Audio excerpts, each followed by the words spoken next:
My cousin claimed I was too boring to be a bridesmaid and dropped me from the wedding party right after using me all that she had. At her wedding rehearsal, I announced the surprise I'd been saving for years. She wasn't the only one with news. I, 42 female, have never been the kind of person who needs the spotlight. I'm the dependable one, the one people count on to show up early, stay late, and bring snacks. I'm quiet, but I listen. I help where I can. I've just always found comfort in being the steady, reliable presence in the background. Growing up, my cousin Melissa, 31 female, was the complete opposite. She was bold, loud, dramatic, in a fun way, and always the one everyone noticed first. She could walk into a room and own it like it was a stage. People loved her for it. Our grandmother used to call us the moon and the sun. Melissa was the sun, bright, loud, impossible to ignore, and I was the moon, calm, quiet, always reflecting things from the background. She meant it affectionately, and honestly, it wasn't wrong. Despite being such different people, Melissa and I were close when we were younger. Our moms are sisters and we grew up just a few blocks apart. We had sleepovers almost every weekend, traded clothes, shared our crushes, and swore up and down that we'd be in each other's weddings one day. It was that kind of childhood closeness that feels like it'll last forever. And for a long time it did, even as we got older and took different paths. Her, into marketing and city life, me, into tech and staying closer to home. We still talked regularly. When she moved to Chicago after college, I stayed in Milwaukee, but we made an effort to call each other at least once a month. We'd visit when we could, and sometimes just for a lunch or a weekend hang. It always felt like no matter how different our lives got, we'd stay connected. 3 years ago, Melissa met Jackson, tall, handsome, career-driven, well-off, basically everything she used to talk about when we were teenagers. She called me crying happy the night he proposed. He rented out a rooftop restaurant, hired a photographer, and gave her a custom 2-carat diamond ring. I was honestly happy for her. She sounded over the moon, and I believe she deserved to be.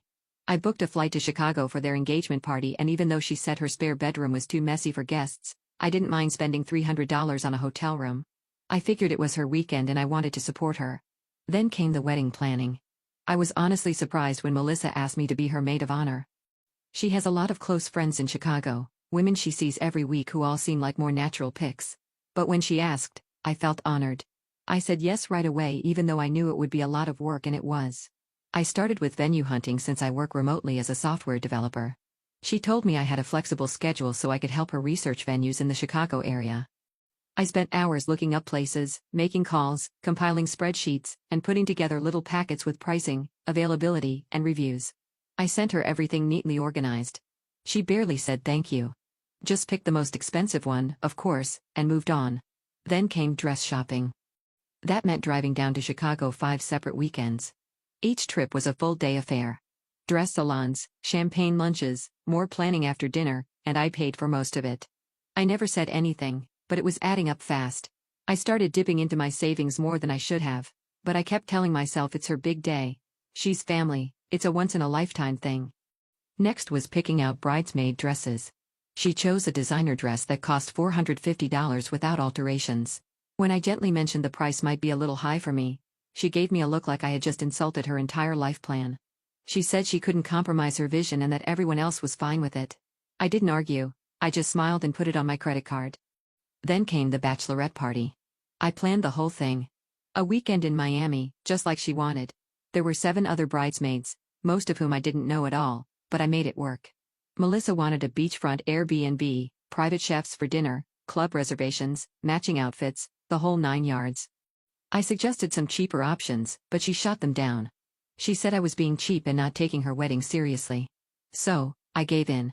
I spent over $2,000 on just my share of the trip: flights, accommodations, meals, decorations, gifts. I told myself again, this is what being a good maid of honor means. This is what family does. The thing is, through all of this, Melissa never really asked about me. I tell her something small about my life, how work was going or that I was seeing someone new, and she'd just brush it off. She couldn't even remember my boyfriend's name. His name is Mark. We'd been dating for about 8 months by then and things were getting serious, but Melissa never asked about him. She didn't seem to care. 2 months before the wedding, I found out I was pregnant. Mark and I were shocked at first, but happy. It wasn't planned, but it felt right. We decided to wait until I was out of the first trimester to tell anyone, just to be safe. I didn't tell Melissa partly because we hadn't told most people yet and partly because, well, I didn't want to steal her thunder. That's literally how she described other people's life events before stealing her spotlight. Then, about 3 weeks before the wedding, Melissa asked me to meet her for coffee while I was in town. I assumed it was to go over final wedding details or do a quick check-in. I even brought my little notebook with all my lists just in case she needed anything. Instead, she blindsided me. She started by saying she'd been thinking about the wedding photos. Then she said she wanted a more cohesive look for the bridal party. I was confused at first, not really following where she was going with it, then she dropped it. She was removing me from the bridal party. She said that her Chicago friends all had a certain style and energy and that I didn't quite fit in. She said, and I remember every single word, "You're just kind of too boring for the vibe I want in my photos." I sat there completely stunned. After everything I'd done, months of planning, thousands of dollars spent, all the emotional support and time, I was being cut out because I didn't match her aesthetic. She told me I was still invited to the wedding, of course. She even thanked me for all the help I'd given. When I asked about the bridesmaid dress I had already bought and paid to have altered, she just shrugged, said I could probably sell it online or maybe wear it to something else. No offer to reimburse me, nothing. When I brought up the bachelorette party and all the money I'd spent, not to mention the time, she said being in a wedding party meant accepting those costs and that no one forced me to do anything. I left that coffee shop and sat in my car for a full 10 minutes before I could even start the engine. I was shaking. I called my mom and sobbed through the whole story. She was furious and wanted to call her sister, Melissa's mom, right then and there, but I asked her not to. I didn't want to blow up the whole family right before the wedding. I wasn't ready to be the one to cause drama even though Melissa had just completely thrown me aside. So I drove home that night alone and heartbroken. I felt used, tossed aside like I'd just been a convenience, a free event planner, a walking checkbook. And now that the spotlight was near, she didn't need me anymore. That hurt more than anything. That night Mark proposed to me. We had been talking about marriage, but he said seeing how upset I was made him realize he didn't want to wait another day to show me how much he valued me. It was simple and perfect, just us in our apartment with my favorite takeout. The ring was modest, but exactly my style. For the first time in weeks, I felt genuinely happy. As I sat there with my new fiancé looking at my ring, something shifted in me. I had always been the peacekeeper, the one who avoided confrontation, but I was tired of being Melissa's doormat. I was tired of my feelings and contributions being dismissed. And now I wasn't just standing up for myself, I was standing up for my future family. The wedding rehearsal was scheduled for the Friday before the Saturday ceremony. Traditionally, I wouldn't have been included, but Melissa had asked me weeks ago to help coordinate some details with the wedding planner. Despite everything I had agreed, partly out of habit and partly because I had already requested the time off work, I arrived at the venue, a stunning historic mansion with manicured gardens, feeling strangely calm. Melissa was surrounded by her new bridesmaids, all perfectly coiffed women who indeed looked like they belonged in a magazine spread. Her replacement maid of honor, a woman named Tiffany, who I'd met briefly at the bachelorette party, was fussing with Melissa's hair. The rehearsal went smoothly. I stayed in the background helping the coordinator manage the timing and making sure everyone knew their places. If Melissa was surprised to see me there, she didn't show it. She was too busy soaking up the attention.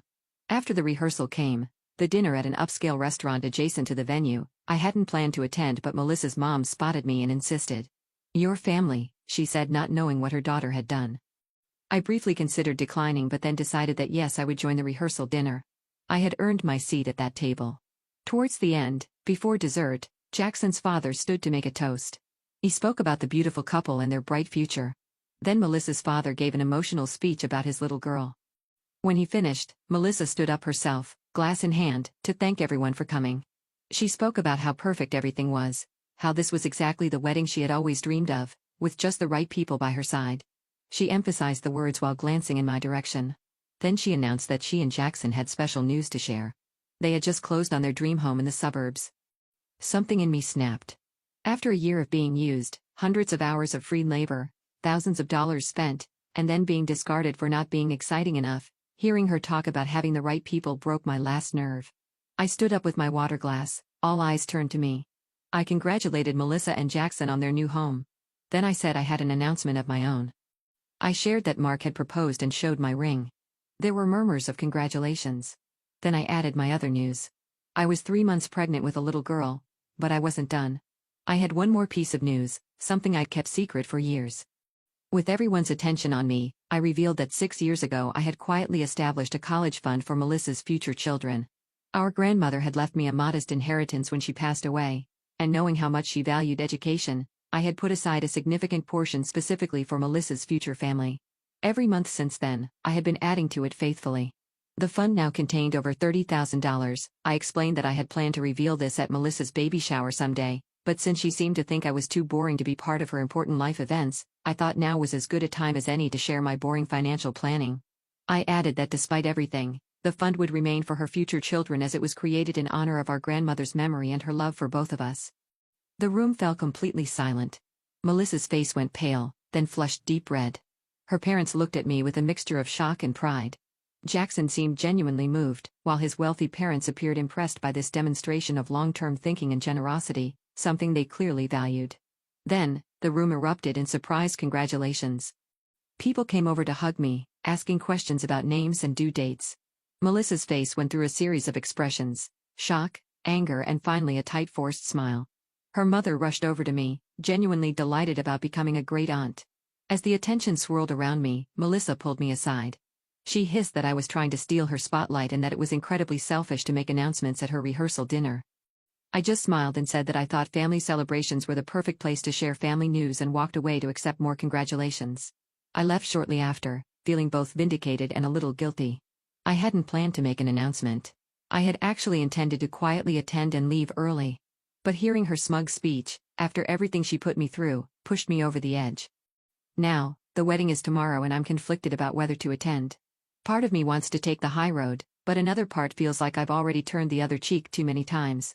My fiancé says he'll support whatever I decide, but he's definitely not a fan of how Melissa treated me. My mom thinks I should skip it and focus on my own happiness, but there's still that nagging feeling that not showing up will only escalate the family drama. So, Reddit, what would you do? Should I attend a wedding and try to smooth things over, or have I already burned that bridge? Was I wrong to announce my news at her rehearsal dinner? I've been the reliable, accommodating one my whole life, and the one time I stand up for myself I'm suddenly the villain. AITA here? Update 1. First, thank you all for the overwhelming support and advice.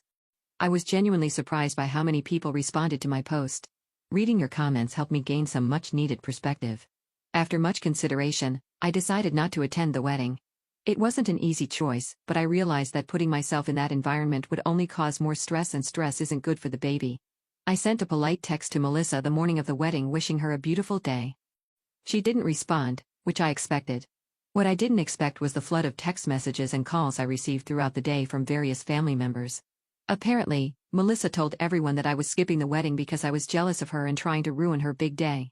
She claimed I had deliberately announced my pregnancy at the rehearsal dinner to upstage her and that I had been difficult throughout the entire wedding planning process. My aunt, Melissa's mom, called me crying, asking why I was being so mean to my cousin on her special day.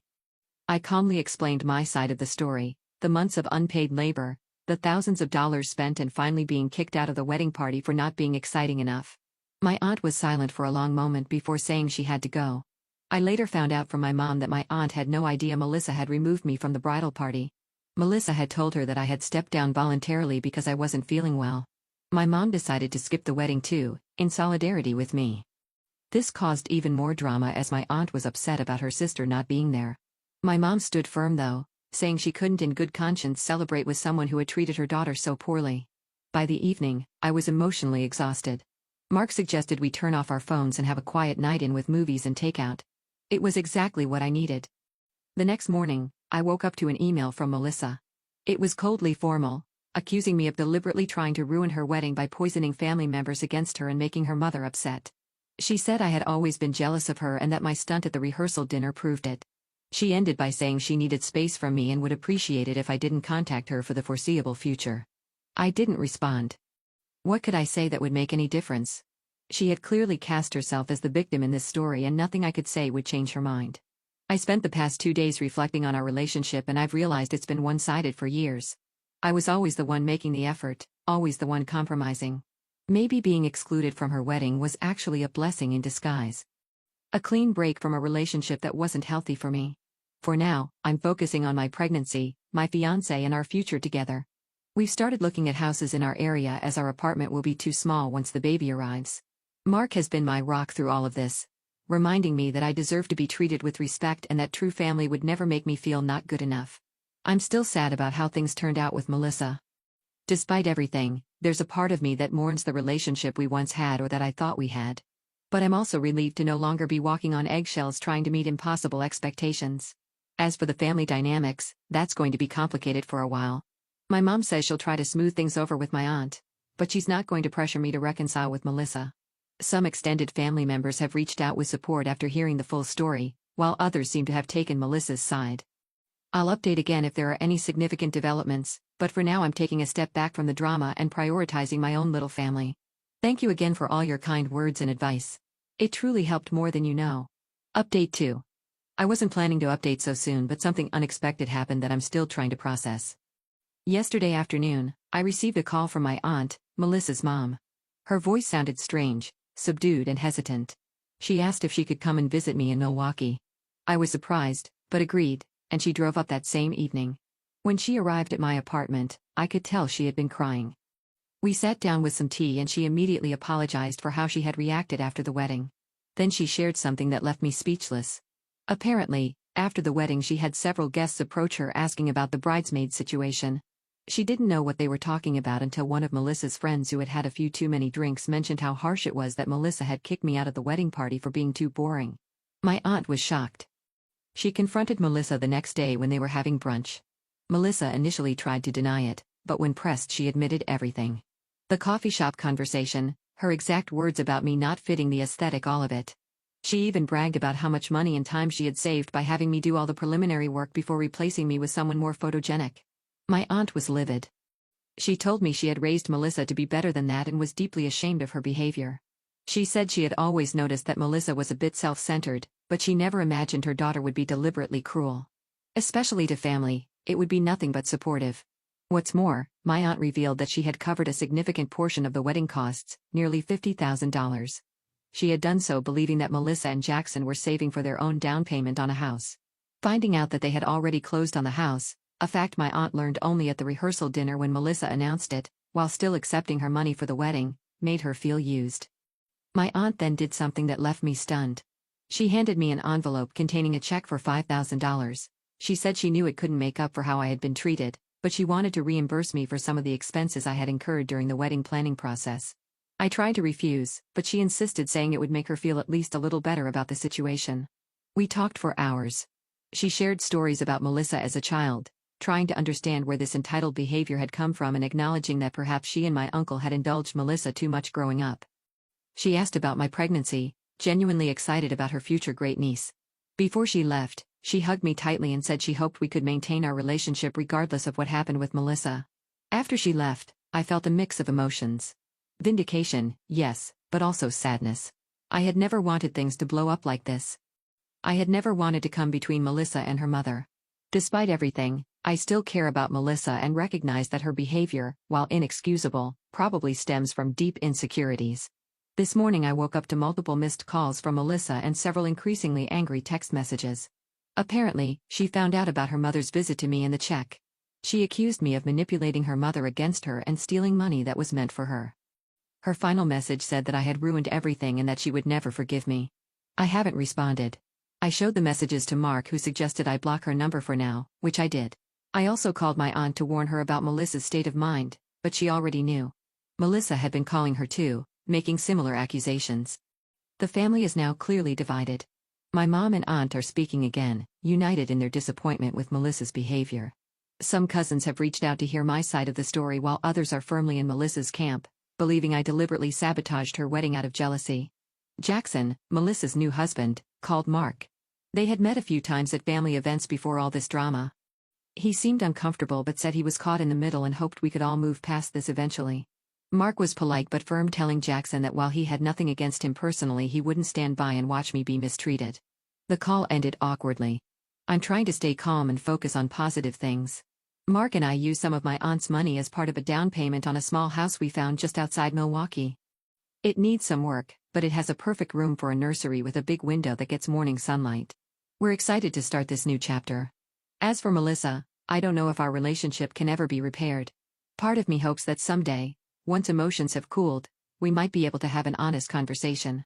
But another part recognizes that some relationships aren't meant to last forever, even family ones. I'll update again if anything significant happens, but I'm trying to step back from the drama and focus on building a peaceful home for my growing family. Update 3. Hi guys. 3 days ago, I received a text from Jackson asking if we could meet for coffee. I was hesitant but curious, so I agreed. Mark offered to come with me, but I felt I needed to handle this conversation on my own. Jackson looked exhausted when I met him at a quiet cafe halfway between Milwaukee and Chicago. He immediately apologized for reaching out behind Melissa's back, but said he needed to talk to me directly. What he shared next left me speechless. Apparently, their honeymoon had been a disaster. Melissa had spent most of it obsessing over the family betrayal, as she called it. She was particularly fixated on the money her mother had given her, calling it her inheritance that I had stolen. Jackson said he had tried to reason with her, pointing out that the money was her mother's to give and that given the circumstances it seemed fair compensation for my expenses and efforts. This has led to their first major fight as a married couple. Jackson told me he was seeing a side of Melissa he hadn't witnessed before, entitled, vindictive, and unable to accept any responsibility for her actions. He admitted that during their relationship, he had noticed that she could be self-centered, but he had attributed it to wedding stress and thought it would pass. Now, he was questioning whether he really knew the person he had married. The most shocking part came next. Jackson revealed that Melissa was planning to sue me for the $5,000 her mother had given me, claiming it was obtained under false pretenses and emotional manipulation. She had already consulted with a lawyer friend who had advised against it, saying she had no case, but Melissa was determined to proceed. Jackson was clearly uncomfortable sharing this, but said he felt I deserved a warning. He also mentioned that Melissa had been bad-mouthing me to anyone who would listen, including his family, who were now regarding me with suspicion despite never having met me. I thanked him for the heads-up and asked why he was risking his new marriage to warn me. He paused for a long moment before answering that he valued honesty and fairness and what was happening didn't sit right with him. He also admitted that watching how Melissa was handling this conflict made him question her character and by extension their future together. As we were leaving, Jackson hesitantly asked if I thought Melissa might benefit from therapy. I carefully suggested that everyone can benefit from an objective perspective, sometimes especially during major life transitions. He nodded thoughtfully. When I got home, I called my aunt to relay the conversation, particularly the part about the potential lawsuit. She was horrified, but not entirely surprised. She told me not to worry, that the money was a gift freely given and no court would side with Melissa. Still, she was deeply saddened that her daughter would even consider such an action. The next day, things took another turn. My aunt called to tell me that she and my uncle had had a serious conversation with Melissa. They had made it clear that if she pursued legal action against me, they would not only testify on my behalf, but would also reconsider their financial support of her in the future, including the help they'd promised for the new house renovations. Faced with this ultimatum, Melissa had broken down. According to my aunt, it was the first genuine emotion she'd shown throughout this ordeal. Not anger or indignation, but real pain and confusion. She had sobbed that everyone was turning against her, that her perfect life was falling apart and that she didn't understand why. My aunt, seeing an opportunity in this moment of vulnerability, had gently suggested that Melissa consider speaking with a therapist to help process everything that was happening. To everyone's surprise, Melissa had agreed. Yesterday, I received an email from Melissa. Unlike her previous communications, this one wasn't accusatory or angry. It was brief and somewhat formal, but it was a start. She wrote that she was taking some time to reflect and had decided to postpone any legal considerations regarding the money. She also mentioned that she was seeking professional guidance to navigate this difficult time. There was no apology, but there was also no blame. I responded simply thanking her for reaching out and wishing her well in her reflection process. I added that I was open to a conversation when she felt ready. This morning my aunt called with news that Melissa and Jackson have decided to postpone their planned housewarming party indefinitely. She's begun seeing a therapist who specializes in life transitions and relationship dynamics. Jackson is attending some of the sessions with her. I'm cautiously optimistic but realistic. People don't change overnight and years of patterns don't dissolve with a few therapy sessions.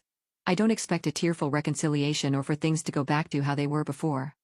Too much has been said and done, but there's a small part of me that hopes that maybe, just maybe, this crisis might lead to growth for Melissa. That perhaps she might emerge from this with a better understanding of herself and how her actions affect others. As for me, I'm moving forward with my life. Mark and I close on our house next week. We've started buying things for the baby and discussing names. My mom and aunt are planning a small baby shower for next month. I'm finding joy in these simple preparations for our future. I don't know if Melissa will ever be a part of that future. I don't know if she'll ever meet her little cousin or if we'll ever share holidays again, but I've made peace with that uncertainty. I've learned that I can't control how others behave, only how I respond. If there are significant developments, I'll update again, but for now I'm focusing on building my own perfect life. Not one for show on Instagram, but one filled with genuine love, mutual respect, and the kind of boring reliability that makes a family strong. Thank you again for all your support through this journey. Your comments and messages have been a source of strength during one of the most challenging and transformative periods of my life.